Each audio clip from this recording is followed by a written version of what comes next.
I got my S24 Ultra on February 1st. I have been using it for a week now. I want to try and see if S24 Ultra can replace my primary vlogging camera, that is Panasonic G9 Mark II. G9 Mark II is well known for its really capable image stabilization and its exceptional 4K 10-bit output footages. And here in this video I want to show some examples on how it compares to my G9 Mark II's footage and what are the things that I observe, what I feel is the best setting to record videos in S24 Ultra, and how I plan to use my S24 Ultra in the future for vlogging purpose. I recorded this video in S24 Ultra's regular video mode.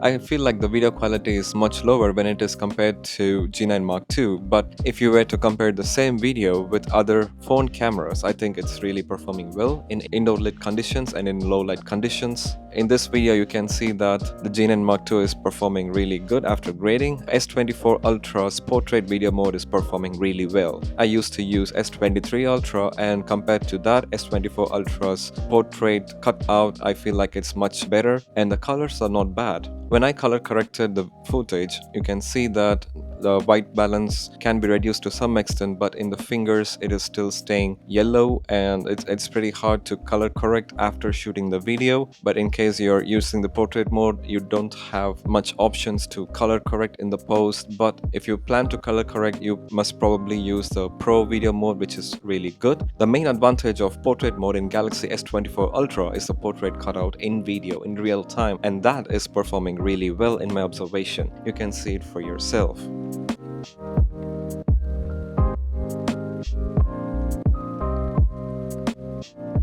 Another mode that I want to touch upon is the Pro video mode. In this footage you can see the natural blur. When I move the camera closer to the subject, even my wife is really blurred. I did not use the portrait mode for this footage. This is all natural blur using the Pro video mode. In this mode, I only selected the lens that I want to use to film this, but I kept the rest of the settings to be automatic. So the shutter speed, the white balance, and the ISO were all automatic, and it performs really great.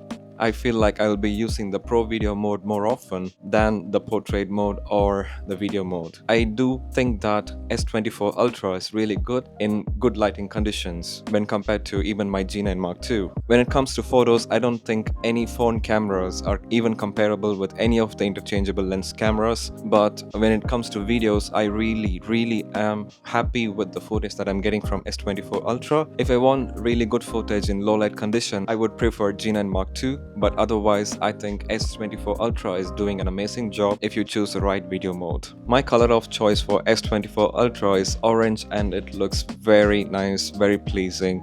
It looks pastel in my opinion.